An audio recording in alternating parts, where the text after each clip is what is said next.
Buenas tardes a todos los asistentes. Os damos la bienvenida a esta segunda conferencia del proyecto Circunvedís Cine.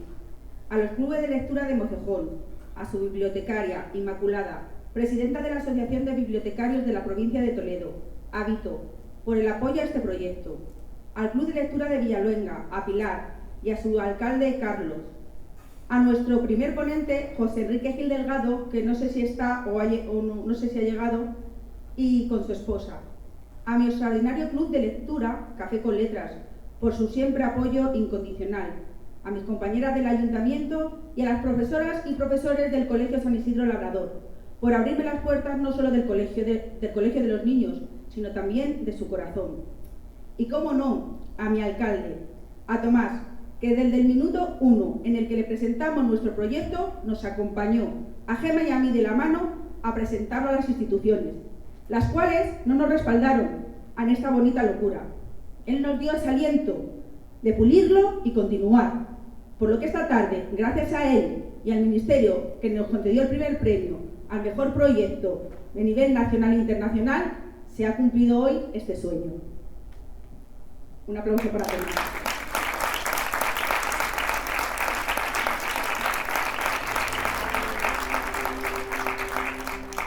Por supuesto, Alejandro. Es dificilísimo pronunciar su apellido, así que le voy a llamar Foti, como le llaman sus amigos, que viene desde la otra parte del mundo, de Ushuaia, Tierra del Fuego, para impartirnos esta maravillosa conferencia sobre los patagones, vecinos, mitos, leyendas y otras historias. ¿Y quién es Alejandro? Pues Alejandro es ni más ni menos que licenciado en Ciencias Políticas, con diploma de honor por la Universidad Nacional de la Patagonia. Es profesor de Ciencias Sociales e Historias por el Instituto del Profesorado. Tiene un máster en Mediación Comunitaria. Es profesor asociado de Cátedra de Filosofía y Métodos de Ciencias Sociales. Es profesor adjunto de la Cátedra de Introducción al Pensamiento Científico, de la carrera de Ciencias Políticas y también de la Cátedra de Introducción a la Filosofía. Tiene tantas cátedras que no acabaríamos nunca. Es capitán de artillería del Cuerpo y Comando de Inteligencia de la ANSES, Administración de la Seguridad Social y Prosecretariado de la Administración del Poder Judicial de la provincia. Imparte su docencia en la Universidad de la Patagonia y también en la Universidad de Magallanes. Tiene como aficiones la esgrima. Es un excelente tirador. Le encanta cantar, yo lo he comprobado, y forma parte del coro del Fin del Mundo. Y no sé yo cómo le ha dado tiempo a ser un excelente padre de 5 hijos y tiene una nieta preciosa. Y sin más, le voy a dar la palabra esta tarde a Alejandro para que nos deleite con su ponencia sobre los patagones, vecinos, mitos, leyendas y otras historias. Así que démosle un fortísimo aplauso a Alejandro. Fuerte para los amigos.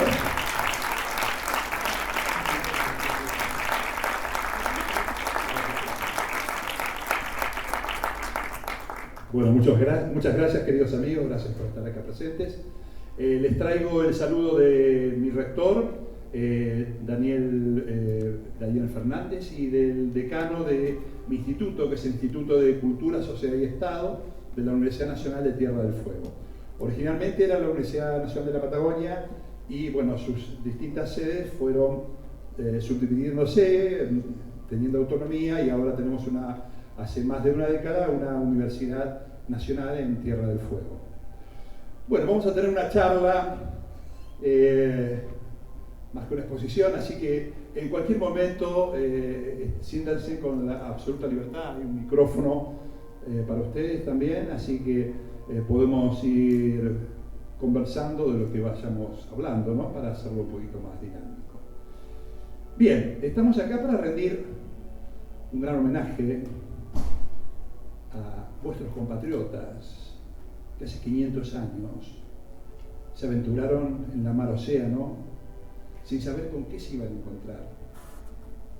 Y algunas fueron cosas maravillosas y otras muchas fueron terribles. Tal es así que recién, casi 3 años después, pudieron ver las velas del Victoria en Sanlúcar de Barrameda, un 6 de septiembre de 1522, es decir, hace 500 años. La charla de hoy comienza donde terminó la excelente ponencia de mi querido profesor y amigo Enrique José Gil Delgado Crespo. Está al lado su querida esposa Ángela, un ángel, ¿sí? Con quien pudimos compartir una charla sobre todas las peripecias de la Armada de las Molucas, ¿no? que iban a las islas de especiería.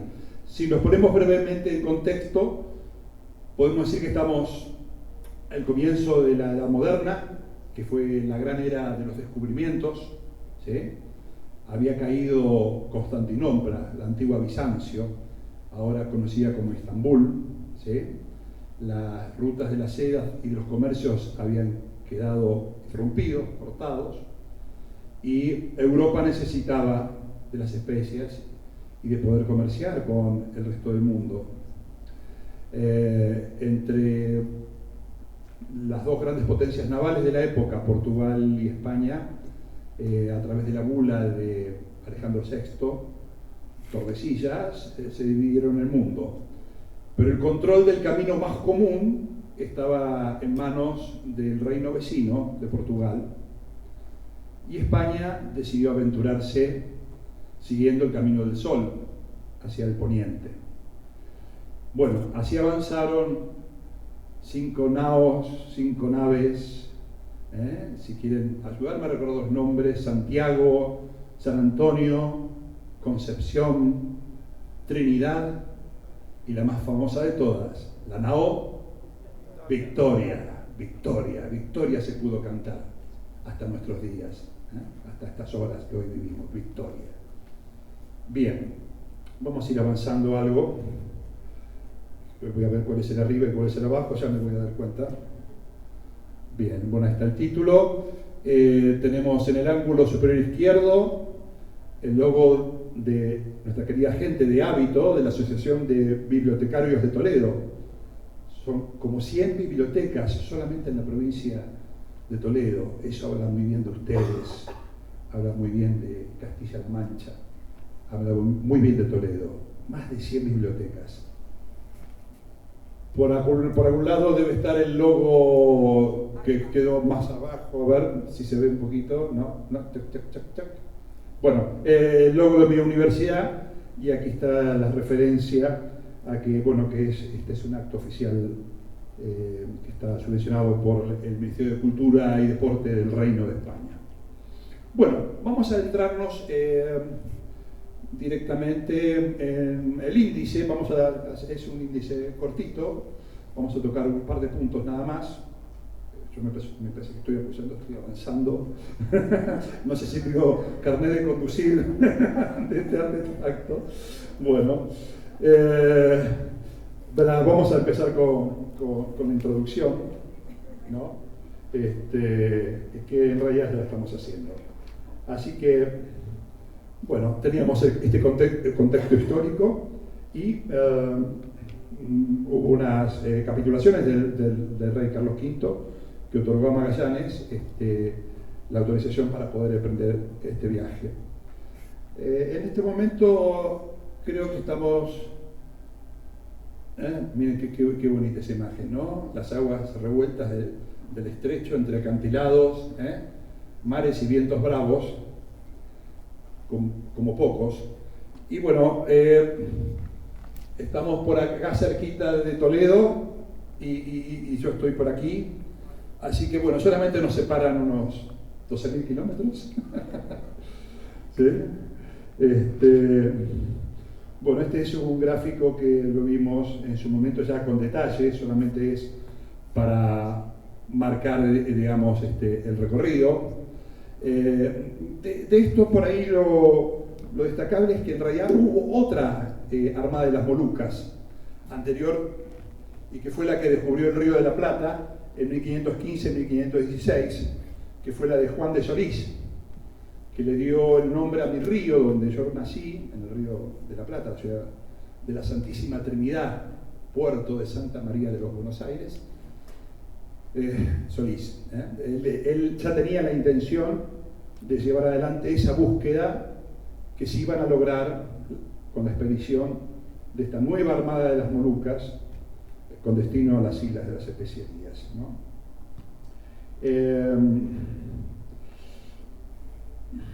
Lo destacable fue que en este lugar que se llama, que está resaltado acá, Puerto San Julián, en Puerto San Julián, el 1 de enero llegan al Río de la Plata y el 1 de abril, ya entrando el otoño, en la Patagonia tiene un clima duro.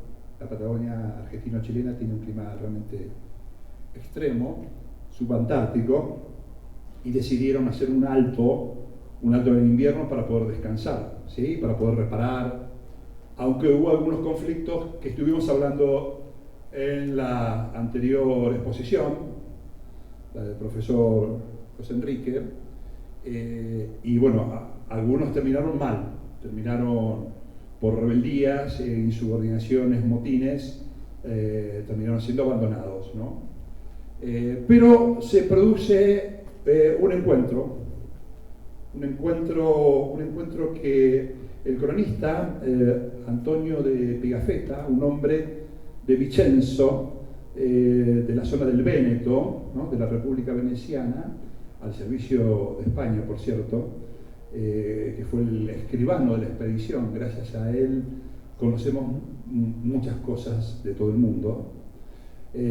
Fue quien bautizó la toponimia y también el gentilicio de Patagones. Y Patagones, la teoría más probable es que el Patagón sea a causa de tener un Patagón grande, ¿no? En mi caso 45. Y a nuestra región, Patagonia, por cierto. Hay otras teorías también, porque había algunas novelas de caballería que circulaban, una se llamaba Trimalión, y había un personaje gigante, alto, grandote, ¿sí? Que se llamaba aparentemente Patagón. Entonces tenemos estas dos versiones. Yo me voy a quedar con la tradicional, porque es altamente probable que Fernán de Magallanes, con el cual estuvimos almorzando hoy, ¿no es cierto? Con Juan Carlos, haya dicho Patagón. ¿Por qué? Porque los tehuelches con los que se encontraron eran gente más bien alta, eran grandotes. Digamos que yo era chiquitín. Bueno, así que tenemos esta versión de cómo se fue nombrando a nuestra tierra y el gentilicio de quienes habitamos ahí. No, al revés. Bien. Ahí está, digamos, el lugar exacto donde pudieron recalar por la invernada. Alrededor del 21 de octubre, alrededor del día 21 de octubre de 1520, ¿se corrió, perdón? No. Pudieron avistar el ingreso a la boca oriental del Estrecho de Magallanes. El Estrecho de Magallanes transcurre en este sentido, y aquí dobla y sale al que era para Valdivia, al que era el descubridor del Mar del Sur, te voy a decir el nombre, le decían Mar del Sur y después será bautizado como Pacífico. Balboa. Bien, entonces avistan el ingreso, el cabo de las 11.000 vírgenes. Eso va a ser, creo que un 21 de octubre, y después de recorrer un poquito el sector, descubren nuestra isla hacia el sur, la margen sur, donde está la isla grande de Tierra del Fuego. Esa oficialmente va a ser designada como Terra Incógnita. Se calculaba que estaba pegada a la Antártida, la Terra Incógnita. Pero Pigafetta le dice tierra de humos, ¿no? Y si hay humo, hay fuego. Entonces tierra del fuego. Bien, no desembarcaron hacia el sur, pero pudieron ver numerosos lugares donde salían humos, entonces daba la sensación de que esa isla estaba habitada, y sí, estaba habitada, y después vamos a hablar de ello. Ahora, ¿por quién estaría habitada, no? Bueno, ustedes tienen en la zona de Cantabria las famosas cuevas de Altamira, ¿verdad? Bueno, en la provincia de Santa Cruz, que es donde está San Julián, ahí donde había hecho un alto en la huella la flota de Magallanes y Elcano, un poquito más hacia la cordillera, se encontró estas cuevas. No son tan antiguas en cuanto a su fecha, como puede ser Altamira, ¿sí? Estas tendrían unos 9.500 años. Y hay una superposición de distintos grupos, distintas culturas, una de 4.500 años atrás y otra de solamente 1.500 años atrás, ¿sí? Las más antiguas son de 9.500, ¿sí? ¿Cuáles son las teorías más comunes de cómo se poblaron las Américas? Bueno, seguramente ustedes ya saben que la teoría, digamos, más común es de que hay una sola causa, hay una sola vía, que es que al final del Pleistoceno y de las últimas glaciaciones, ¿sí?, el Bering, en la zona de Alaska, se unía hacia el extremo oriental de Asia, ¿no? Nororiental de Asia. Sí, el estrecho de Bering había un puente, y entonces las distintas poblaciones o grupos humanos que iban avanzando aparentemente desde Siberia y Mongolia fueron bajando a través de un canal no congelado todavía en Canadá, y después se desparramaron hacia el sur por todas las Américas. Así que sobre esta teoría principal, digamos, que establece, digamos, un origen único, nuestros indios o aborígenes del extremo sur de la Patagonia habrían sido o los primeros o los últimos que tuvieron que ir corriéndose si es que no eran aceptados en los lugares que ya estaban poblados plenamente. Entonces esas son dudas. La antropología, que se dedica a estudiar a los pequeños grupos humanos, a las culturas primitivas, ¿no? La sociología, digamos, que nos estudia a nosotros, y que la antropología estudia a otros, ¿no? Están, digamos, como que hay mayor consenso para eso, de que hubo un corrimiento y que hubo una especie de arrinconamiento de los pobladores del extremo sur de las Américas, ¿no? Bien. Vamos a seguir. Bueno, y tenemos acá distribuidos a los principales. En amarillo son los que tuvieron contacto directo con la expedición de Magallanes, los patagones, ¿sí? Ahora voy a hablar del nombre de ellos, vamos a decirle por ahora patagones, ¿sí? En la isla grande de Tierra del Fuego, más o menos por aquí está el límite político actual, esta línea vertical así. Este lado es Argentina y el lado occidental es chileno. Son los principales grupos que nosotros vamos a charlar un poquito más de los patagones, de los onas y de los chámanas, ¿sí? Pero básicamente podemos decir que había un grupo que era más bien pedestre, indios de a pie, cazadores fundamentalmente, y había otro grupo de canoeros, ¿no?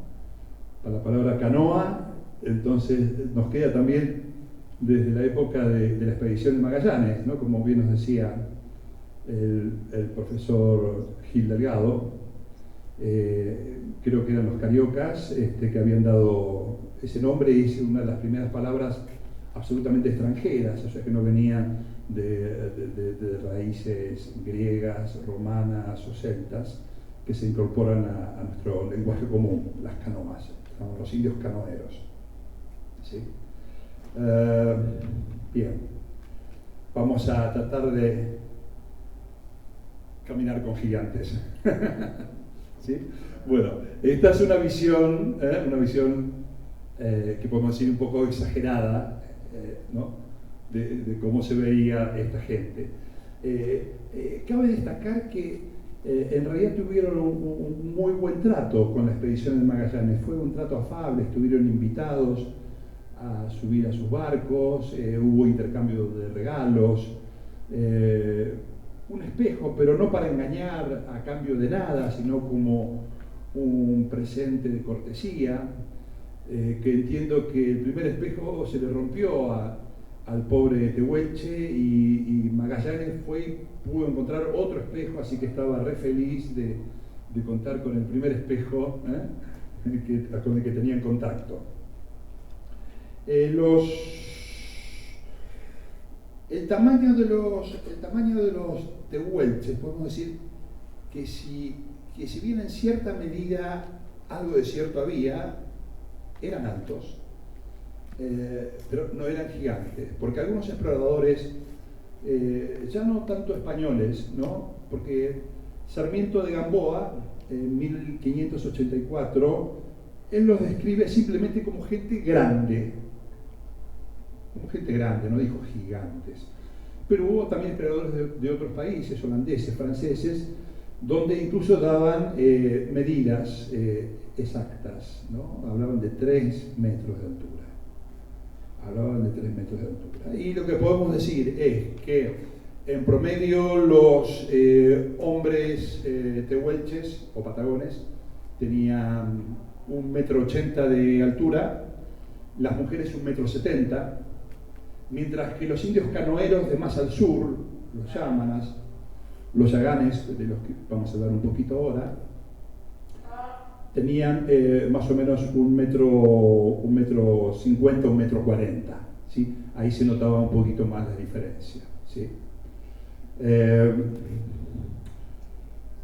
¿Cuál era el...? A ver, vamos a ver para mostrarlos que eran altos, ¿sí? Bueno, este es el hábitat, perdón. Los tehuelches, o patagones, su hábitat era la Patagonia, así que estaban permanentemente moviéndose entre la Patagonia, entre la cordillera y el mar.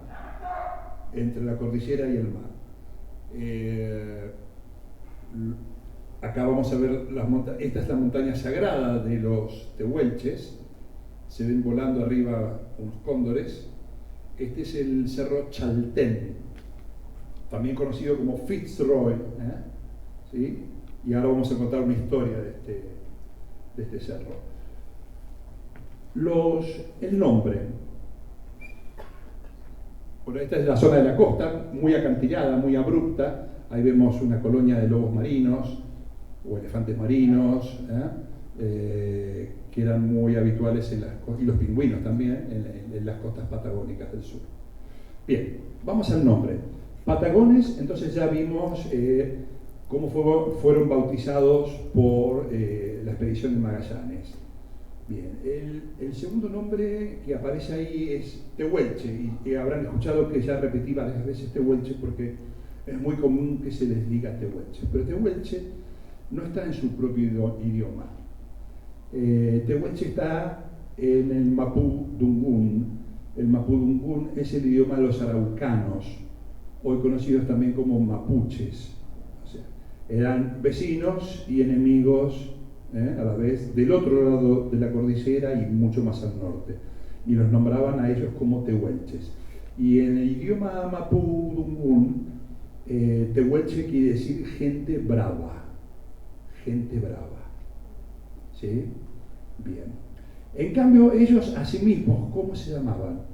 Ellos se llamaban a sí mismos Ahóniken, los tehuelches del sur, y Huenaken, los patagones del norte.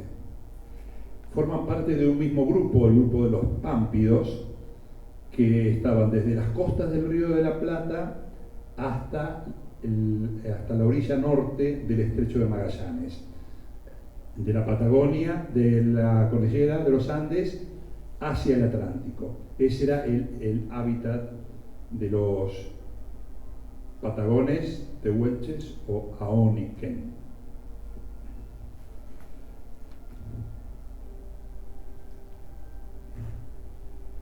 Y eran altos.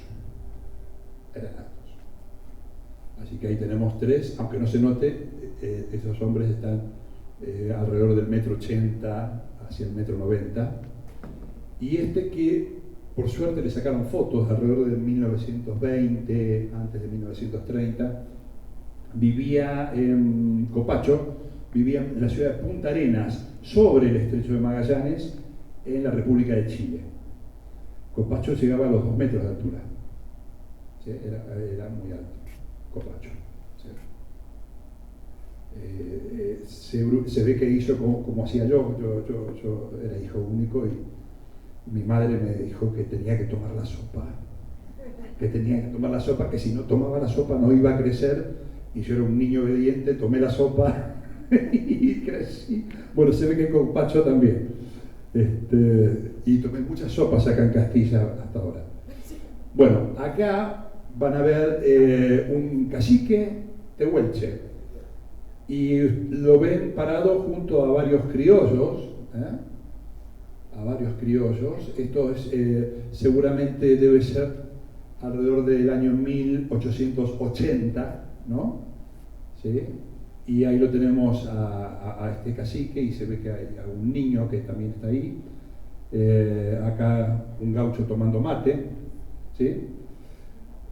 Y no era tan alto, vieron que hay como un escalón.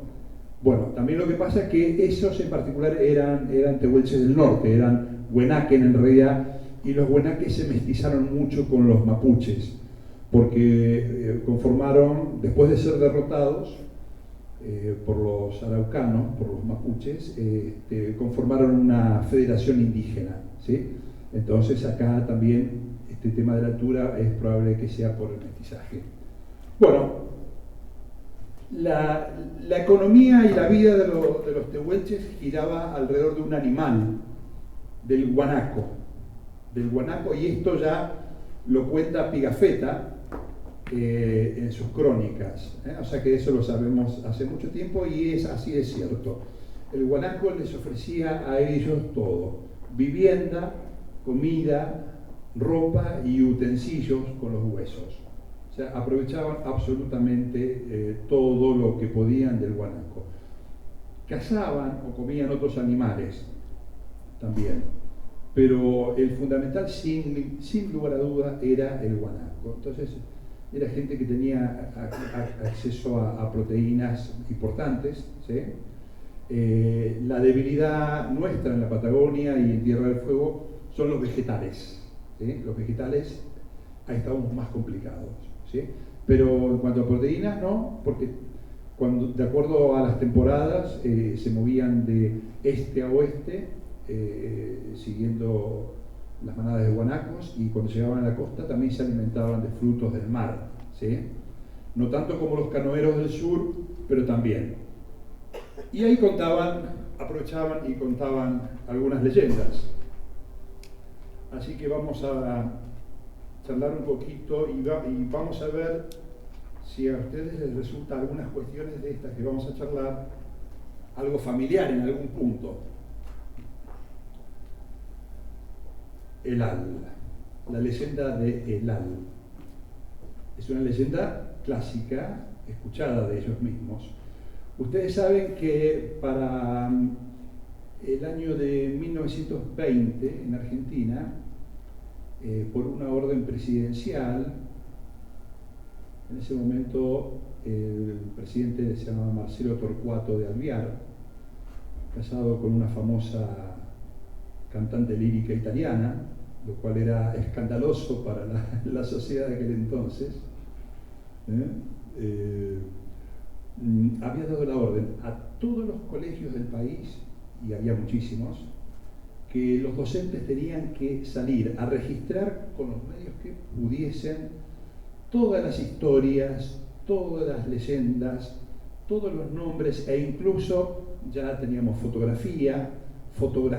Entonces tenían una misión, aparte de educar a los niños, tenían que ir en busca para que no se pierda para siempre. Y una de las historias que se pudo salvar en la Patagonia fue la leyenda de El Al.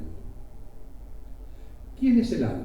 Bueno, los tehuelches, ellos estaban convencidos que había una especie de deidad única, un espíritu creador, pero que creó el universo y después se desentendió de él, ¿no? Es como si fuese, no sé, un gran arquitecto, ¿sí? Y los dejó libres. Pero antes de eso, había creado un descendiente, que era un gigante, que era un titán, y se llamaba Kooch, con K, Kooch. Y a Kooch le creó una isla paradisíaca en medio del océano Atlántico, ¿no? En medio del Atlántico le había construido una isla para que viviera feliz Kooch. Pero Kooch tenía ciertos apetitos, se sentía un poco solo y no tuvo mejor idea que raptar. Cuando decimos raptar, estamos hablando por ahí de intenciones no tan honestas, a Teo. Teo era una nube. Entonces, de Kooch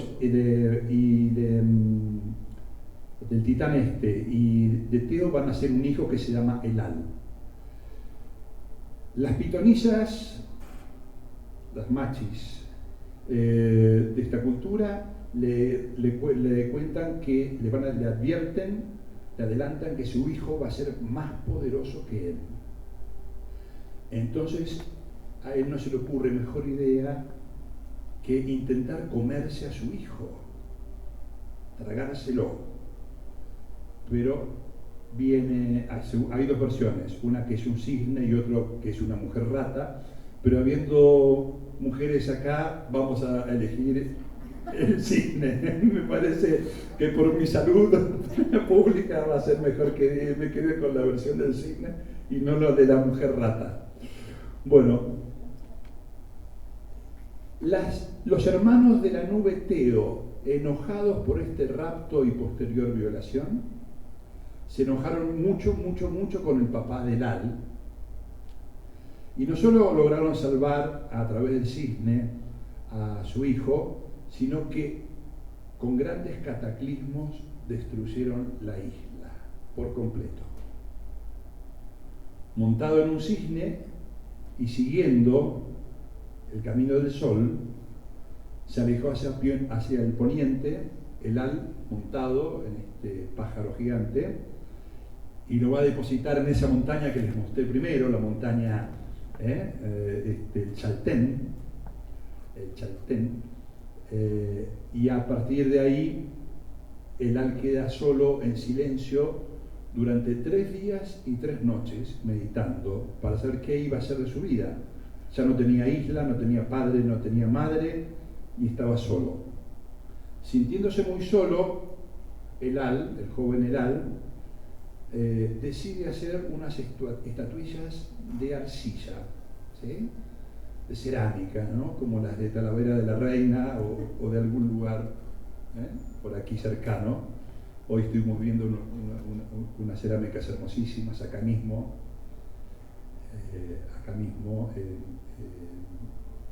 en Cabañas de la Sagra. Y esas estatuillas él les dio aliento y se convirtieron en hombres. Los hizo de arcilla. Por último, cuando vio que se acercaban 2 monstruos terribles, el frío y la nieve, El Al quiso defender a sus criaturas. Entonces tomó 2 piedras, las frotó y con eso inventó el fuego. El pedernal y la pirita que tiene hierro y azufre. Y les enseñó a estos hombres cómo era el fuego, cómo tenían que cazar, cómo se hacía un arco y una flecha, cómo podían vestirse y comer con el guanaco, que era su amigo, y después se retiró a su montaña pidiéndoles que no lo adoren, solamente que recuerden sus enseñanzas. Y esta primera parte, habría que decir colorín colorado, el cuento de Lal ha terminado. Bien, gracias. Gracias. Bueno, entonces pensemos en la cosmogonía griega, ¿no? Cronos y Zeus, un padre que devora un hijo. ¿Qué más tenemos? Tenemos un Prometeo que trae el fuego a los hombres y una Atlántida que se hunde en medio del océano, ¿no? Bueno, eso los dejo librado a la imaginación de ustedes, pero bueno, me pareció un relato bonito que es el que ellos creían, ¿no? Y así nos vamos poco a poco despidiendo de estos primeros hombres, ¿no? Me preguntaban quién era el hombre y quién era la mujer, pero bueno, elijan ustedes.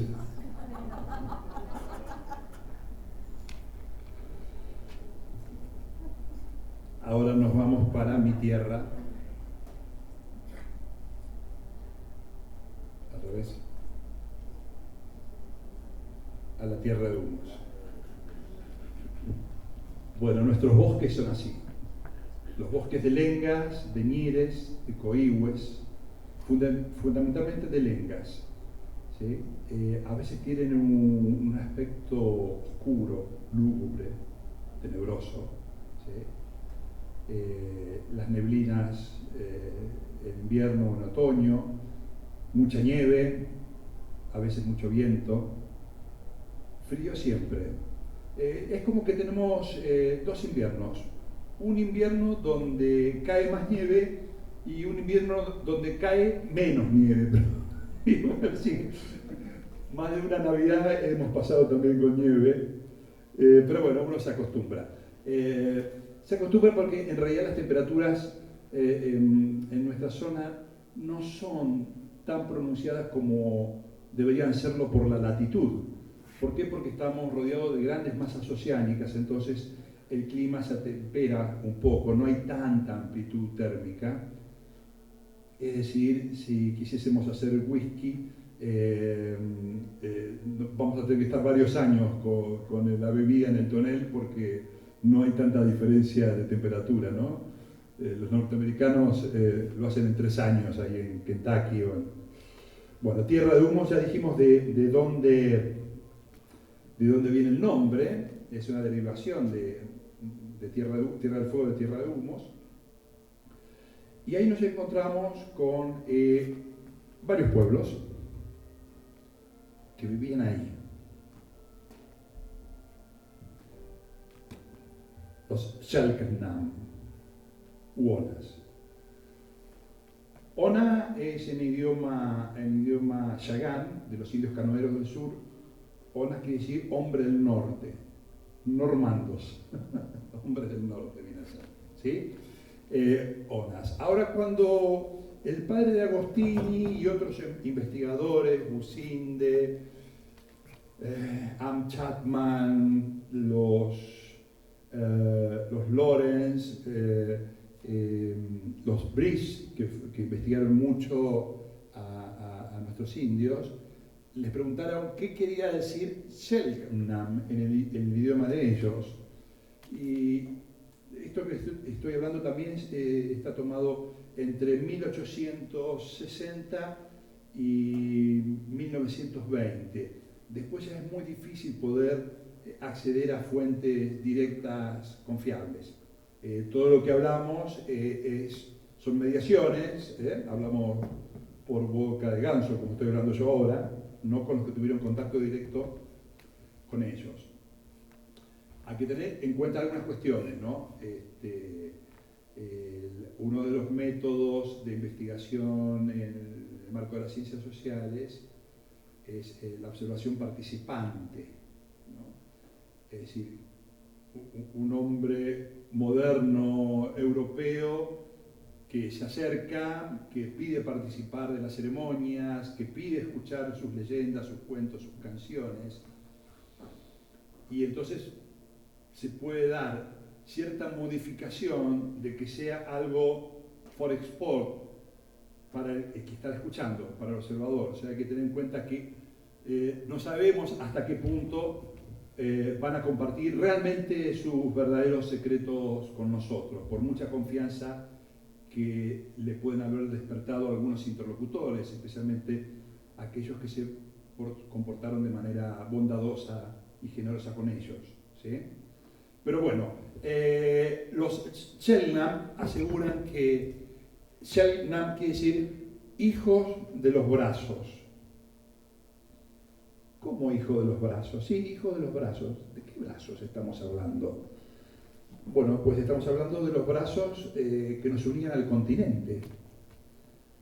¿Los brazos que nos unían al continente? Sí, porque nosotros vinimos caminando y había dos brazos, dos puentes que nos unían y nosotros cruzamos por ahí.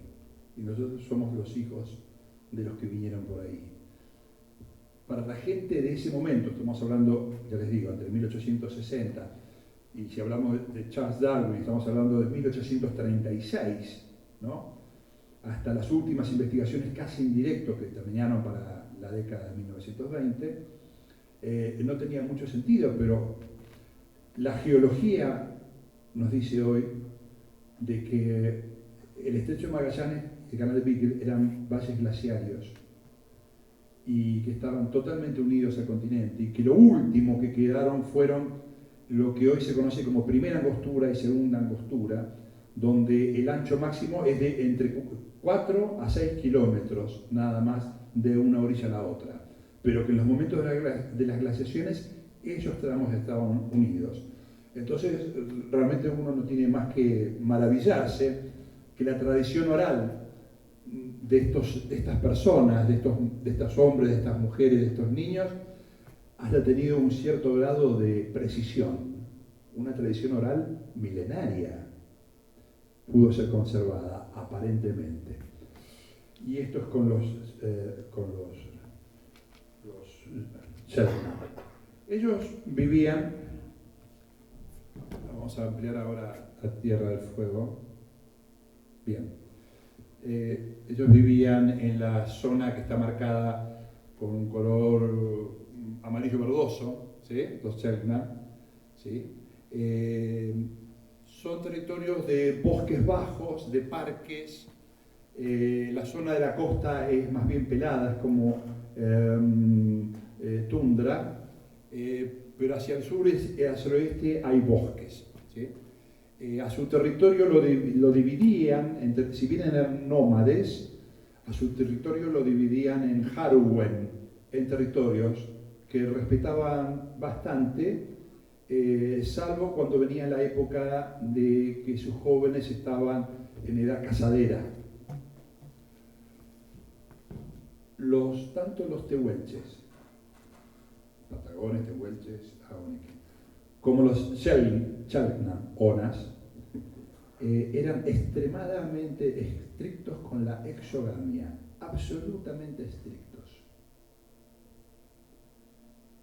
Es más, estaba escrito, digamos, que un tío se podía casar con una sobrina en la medida que su ascendiente común fuese, en el caso del tío, un bisabuelo, y en el caso de la sobrina, un tatarabuelo. O sea, ustedes ven la distancia que hay entre unos y otros.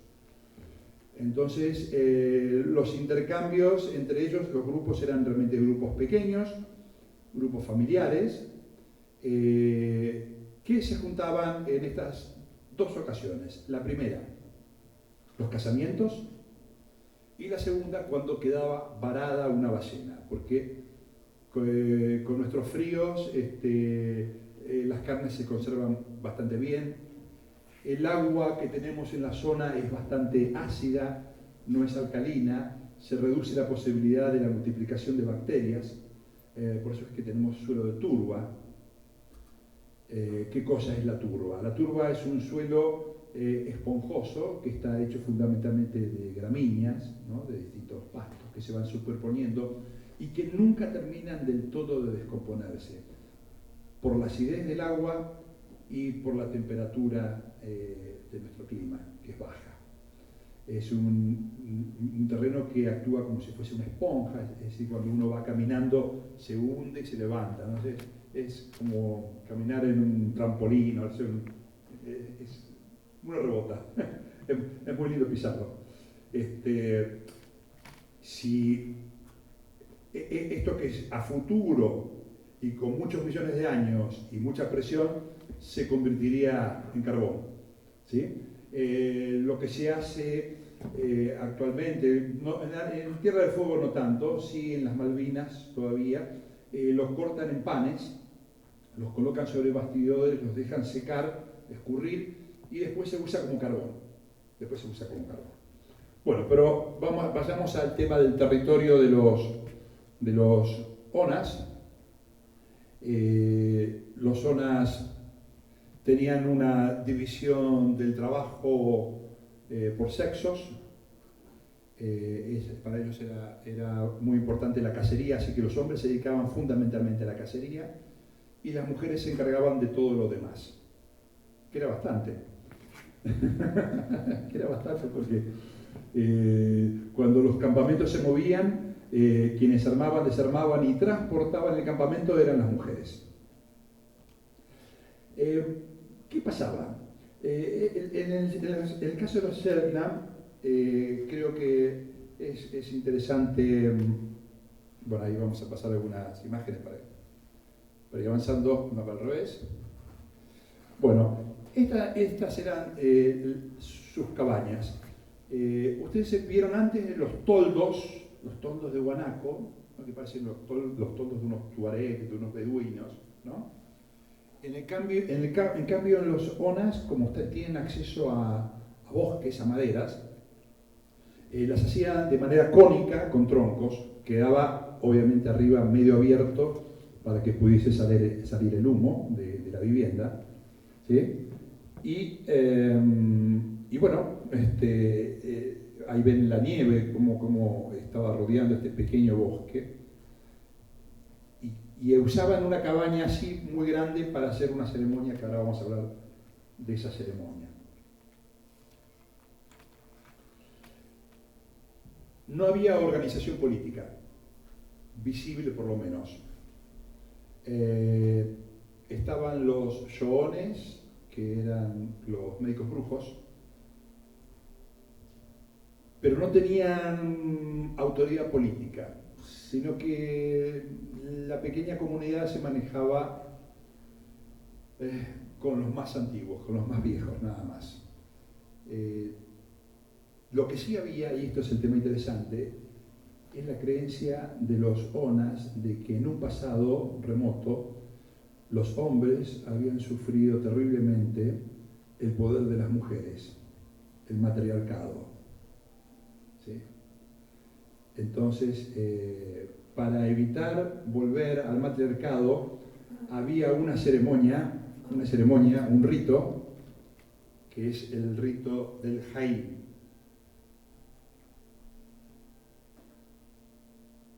Bueno, ustedes saben que eran cazadores y guanacos, el rito del Jaim.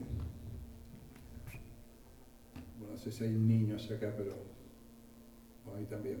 Bueno, miren las pinturas ustedes. El rito de Jaim era el rito iniciático de los jóvenes a partir de los 15 años hasta los 20. Duraba entre 2 y 3 meses. Los hombres se separaban completamente de sus mujeres y se concentraban en la realización de este rito. ¿Qué consistía el rito? Bueno, tenía una etapa ceremonial religiosa y otra más larga de instrucción de habilidades. La parte religiosa era que estos hombres pintados que ustedes ven, ¿sí? Representaban a los distintos cielos, son los Shoort. Shoon es el curandero. Short quiere decir círculo de hombres, y a su vez cada uno de ellos, que son 7, representa una especie de deidad medio demoníaca, porque el objetivo de ellos era dar miedo a las mujeres. Sí, era así.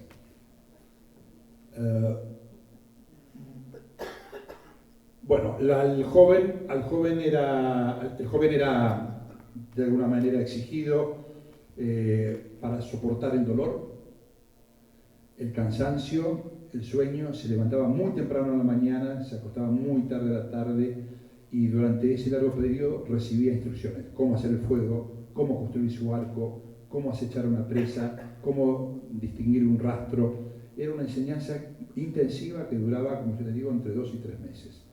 Y después de esto se les hacía jurar bajo pena de exilio, ¿sí? Como el pobre Sócrates, que prefirió la cicuta al exilio, ¿sí? No le podían decir absolutamente nada a las mujeres. Las mujeres no podían conocer los secretos que eran instruidos ellos durante el rito del Jaim. El cloquetén es el alumno que era pintado con rayas, este no, sino aquel, el primero. El que sigue es cuando lo devuelven como un bebé que recién ha nacido, es decir, en el rito de la iniciación muere el niño para nacer hombre. Esa es la idea. Los Short representan, le digo, estos cielos o estos demonios que vivían bajo tierra. Y hay una cuestión curiosa, porque ellos decían que antes de la llegada de ellos había habido una extinción, y que en esa extinción los hombres que pudieron escapar se habían ido al cielo y se habían convertido en estrellas. Y los que quedaron se habían convertido en animales. El cloquetén recibe instrucción moral. Los 3 grandes mandamientos eran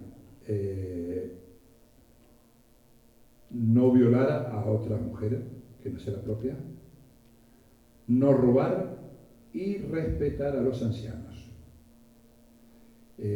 Sobre eso es interrogado e instruido con mucho detalle. Le preguntan si había cometido alguno de esos pecados, y él tiene que jurar de que jamás lo haría, ¿no? Hay una cuestión curiosa que una investigadora norteamericana descubrió, fue que todos estos ritos se hacen cantando en el coro, son bastante repetitivos.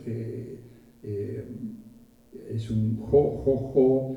Yo no sé si es un jo, jo, jo monotono, o si es una escala ascendente o descendente, eso no lo sé, pero creo que los tienen grabados. Yo no pude acceder a las grabaciones de hace casi 100 años. Y Chapman, esta investigadora norteamericana, dice que coinciden en aproximadamente un 74% con la música de los esquimales y de algunas tribus del norte de América, ¿sí? Es algo curioso. Entonces, obviamente que eso refuerza la idea del poblamiento de norte a sur, ¿no? Por el lado del análisis de la métrica de la música. Así que bueno, aquí nos vamos despidiendo de los amigos. Esta es la danza triunfal. Cuando los hombres ya vuelven a la aldea donde están las mujeres, vienen danzando la danza de la serpiente, ¿no? Y vienen abrazados, formando una cofradía exclusivamente masculina. ¿Sí? Y no hay que decirle los secretos a las mujeres. Que la pase, sí, esto es bien. Voy para otro lado. Bueno, acá tienen una familia Ona. Ahí se ve a Penites, el niñito, ahí entre... La ropa que usan, ellos le llaman quillango. Quillangos. Estaban hechos de piel de guanaco, ¿no? Y tenía el gorro no es exactamente un gorro, sino que en realidad es una vincha que tiene una parte triangular en el frente, como si fuese una corona con una parte triangular, que se los entregaban después de haber superado la prueba del Jaín, ¿sí? Y hasta parece Yoko Ono, ¿no? ¿O no?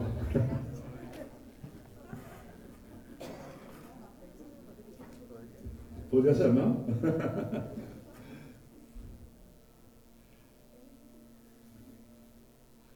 Bueno, estos sí son los yaganes.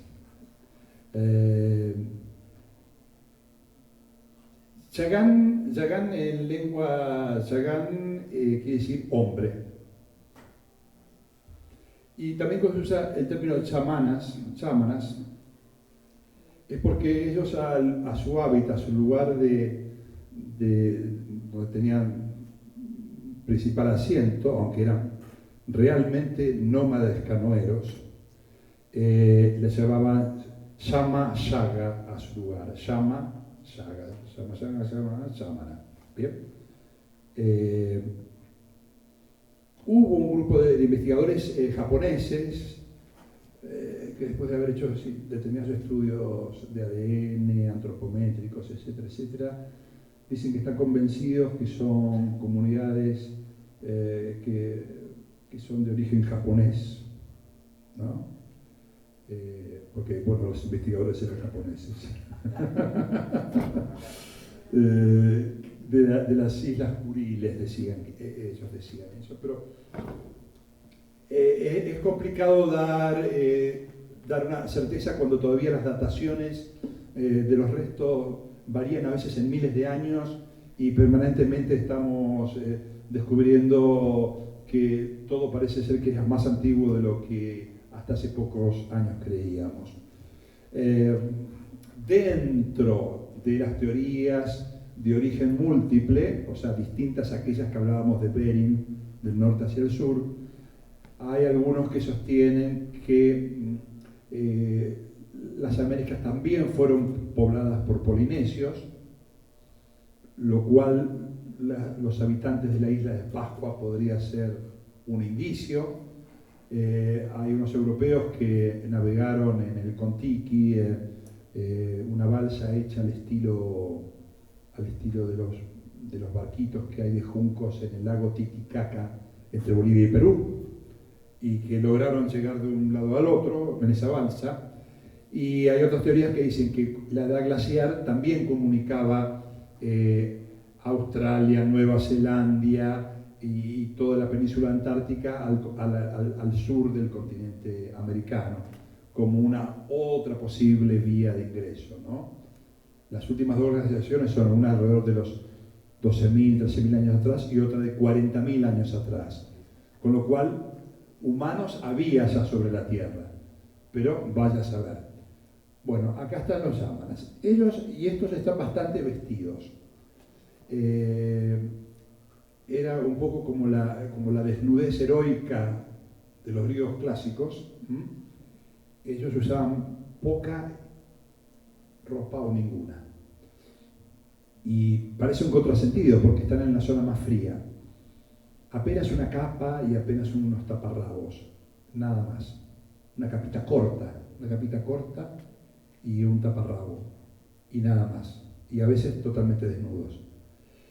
Bueno, la explicación que le dan los antropólogos que todavía siguen trabajando en eso, ¿no? Como un doctor Ernesto Piana, que ha sido también decano de nuestra universidad, él dice que tiene lógica que estén desnudos, porque como en la zona de los canales fueguinos la humedad es permanentemente está lloviendo, ¿sí?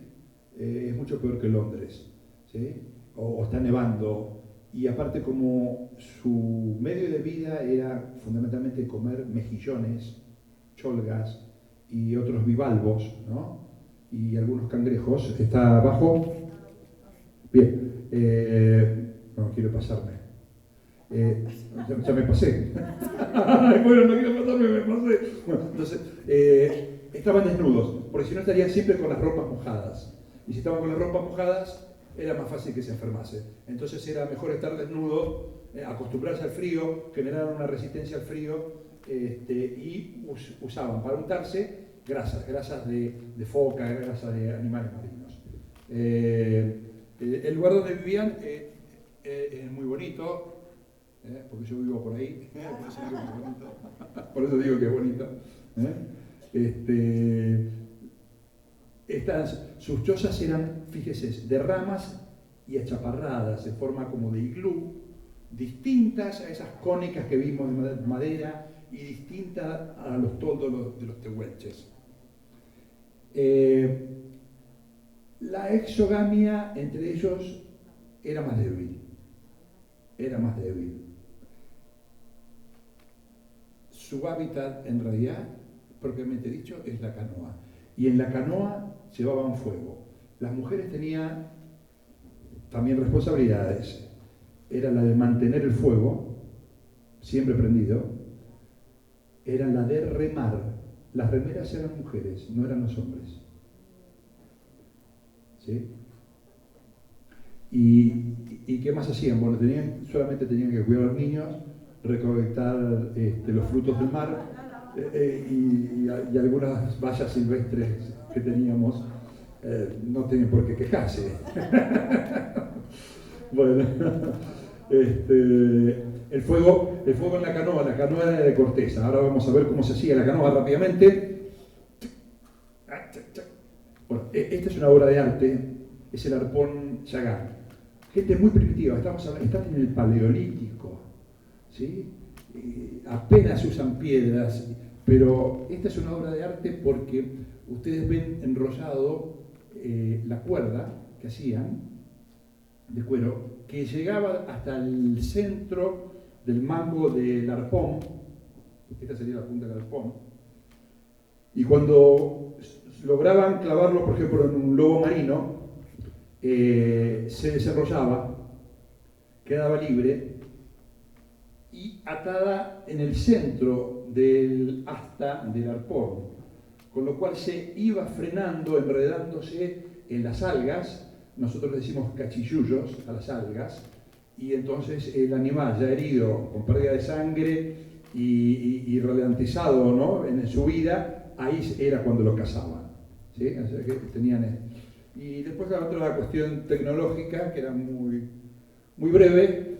Acá tenemos, ¿no?, la canoa con el asta del arpón clavada a la punta, atada de la cuerda y ya enredándose entre las algas.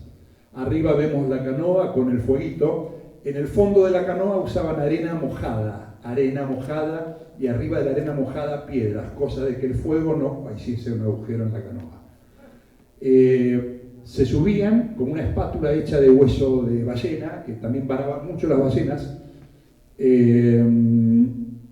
Cortaban un rectángulo largo de lenga. La lenga es muy parecido, con coeficiente de zona, al roble, ¿sí?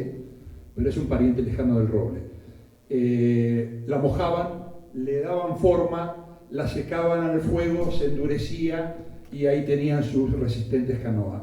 En algún momento, hubo un momento en la historia que probaron a hacer canoas de troncos ahuecados, pero a las mujeres les resultaba un poco pesada, entonces preferían las de corteza, tanto que las que tenían que hacer fuerza eran las mujeres. Sí. Bueno, y acá vamos terminando la historia de Sinipato. Sus ascendientes en mi región han sido absolutamente amigables y respetuosos con los lugareños, ¿sí? Los británicos, los franceses y los holandeses no tanto, pero la leyenda negra parece que es española, ¿no?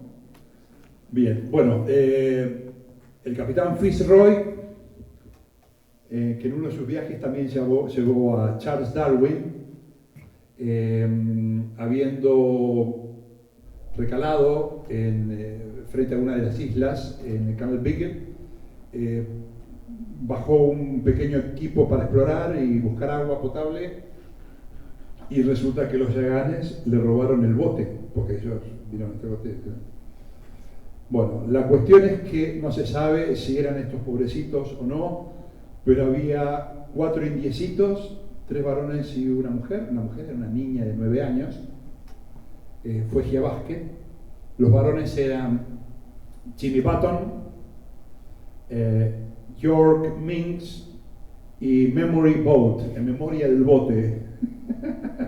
El monasterio de York, porque decían que era muy serio, que era muy solemne. En memoria del bote, Memory Boat, y Jimmy Button, porque dice que lo cambiaron por un botón. Y la pobrecita fue Gia Basket. Es que las mujeres yaganes, como no tenían muchas tareas que hacer, tenían siempre una canastita, y en esa canastita iban poniendo las vallas, las cholgas, las agujas, los arpones y las piedras de pedernal y pirita. Así que tenía... Bueno, se lo llevaron a Inglaterra, fueron presentados al rey, creo que era Guillermo IV en aquella oportunidad, y la reina era Adelaida, creo, y fueron homenajeados, los vistieron, los educaron, les enseñaron inglés, y se creó una compañía misionera de la Patagonia que tenía la función de llevar el cristianismo anglicano a estas latitudes. En el viaje, acá está el otro mito, y ya con esto corto, perdón por la demora, fueron interrogados los jóvenes, que apenas sabían hablar inglés. No habían ido a su academia, profesor. Entonces, le preguntaron: ¿ustedes comen gente? Sí, comemos gente. ¿Ustedes comen a los enemigos? Sí, comemos a los enemigos. ¿Se comen a las viejas? Sí, nos comemos a las viejas. A las suegras, más rápido todavía, decía. Y entonces quedó anotado de que eran antropófagos. Y Darwin estaba convencido de eso. Hubo un episodio en el año 1860 cuando llevan una misión anglicana a la zona de Walaya, que es al frente de la isla grande de Tierra Fuego, que hoy es territorio chileno. Desembarcaron,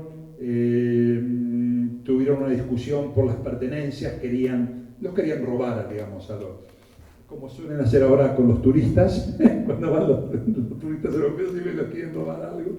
Bueno, tuvieron una discusión y murieron 12 tripulantes, se salvó uno solo, de una pequeña goleta que se llamaba, el caso de la goleta, tenía el nombre de un muerto, el episodio Gardiner.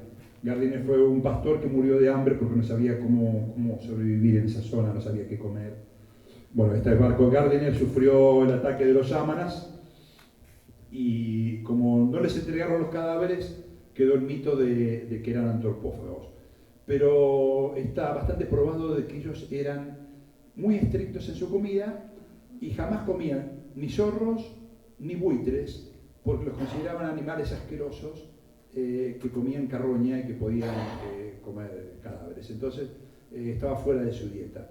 Así que seguramente que no lo eran. Bueno, estamos en las conclusiones.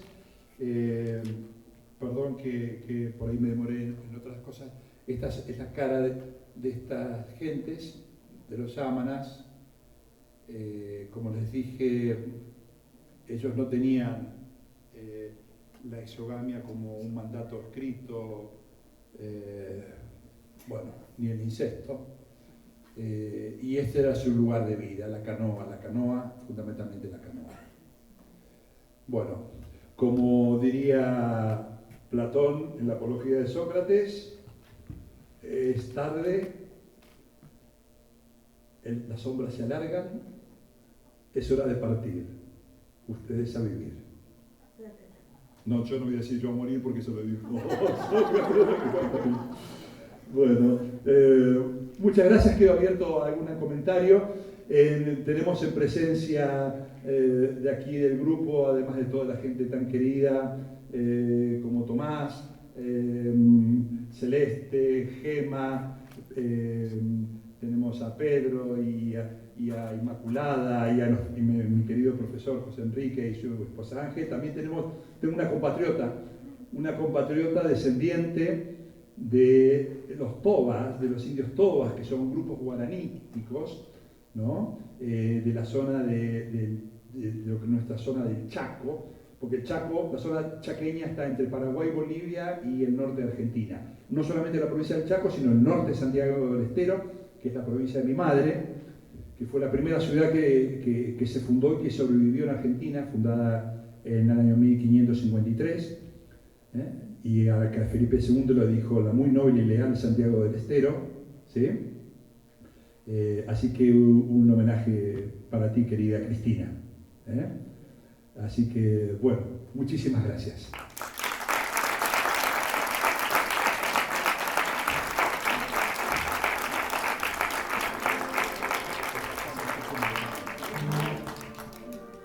¿Lo pones la última?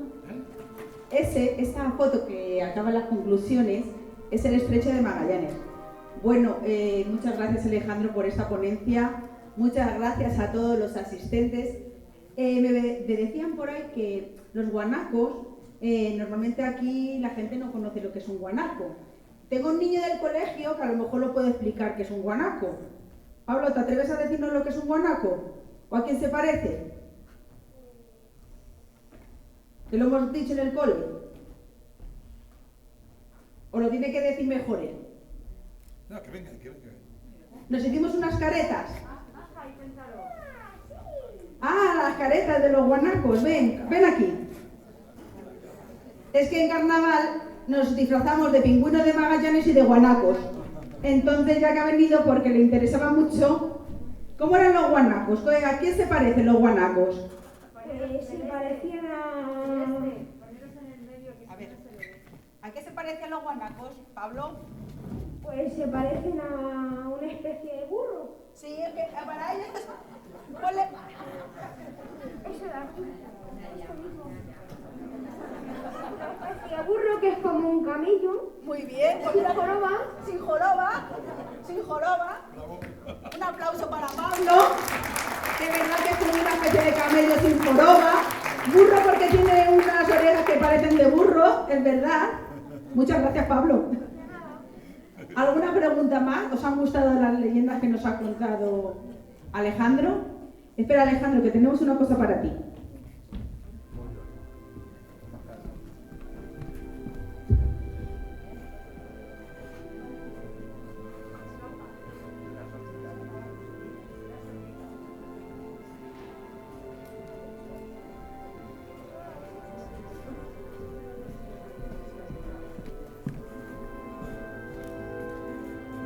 Casi la mayoría de los asistentes saben que en esta tierra, igual que lo hay en su tierra, cada uno tiene en su tierra pues algo que es típico. Hoy hemos comido un cocido en puchero de barro, la primera vez que lo come, así que le voy a regalar unos garbanzos con las instrucciones de cómo se hace un cocido para que se lo haga allí en la Patagonia, que como hace tanto frío seguramente que un cocido le va a venir súper bien. Pero me ha dicho que cocido allí no comen, que lo que más comen de legumbres son lentejas, que si quieres las comes y si no las dejas. Así que también se va a llevar este saquito que pesa poco para que cuando se coma en la Patagonia unas lentejas, se acuerde de Cabañas de la Sagra de Toledo, Castilla-La Mancha y de esta asociación de bibliotecarios y este premio del Ministerio que ha hecho posible este evento. Muchísimas gracias a todos por asistir.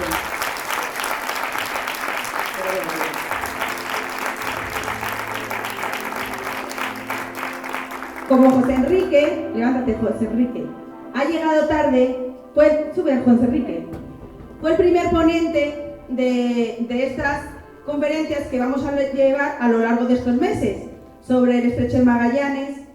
Enrique es políglota, bueno, tiene un currículum que me quedé cuando lo presentó Gema alucinada. Él también tiene muchas historias, lo del club de lectura, he comprado sus libros y los leeremos. Hizo una ponencia sobre el Estrecho de Magallanes maravillosa. Gracias. Y nada, que nos alegramos que hayas venido a esta conferencia y que estés entre nosotros. Y luego ya, cuando estemos en Corro, pues te presento a los miembros del club de lectura para que tengan la oportunidad de hablar contigo. Será un placer charlar con quien quiera y hablar de este tema tan interesante como el profesor Alejandro. El apellido es muy difícil. Foti para los amigos. Ha disertado sobre las tribus y sobre los indígenas de esas tierras tan queridas de América en las que yo he tenido la suerte de estar. Así que cualquier pregunta luego hablaremos de la primera circunnavegación de la Tierra y cómo se consiguió dar la vuelta al mundo, y es lo que debemos hacer, dar la vuelta al mundo y quitar todo lo malo y poner todo lo bueno en estos tiempos tan turbulentos en que después de la pandemia nos viene el señor Putin a aguar la fiesta. Pues nada más, muchas gracias. Gracias a los dos por venir. Aquí José Enrique, para ya un cotilleo, enseñó, porque habla, ¿cuántos son? 6 o 7 idiomas. 8 idiomas, enseñó a hablar del que hoy es el nombre de nuestro aeropuerto, Adolfo Suárez Inglés, y a muchos políticos de aquella época fue el instructor de la lengua inglesa. Muchísimas gracias a todos por asistir.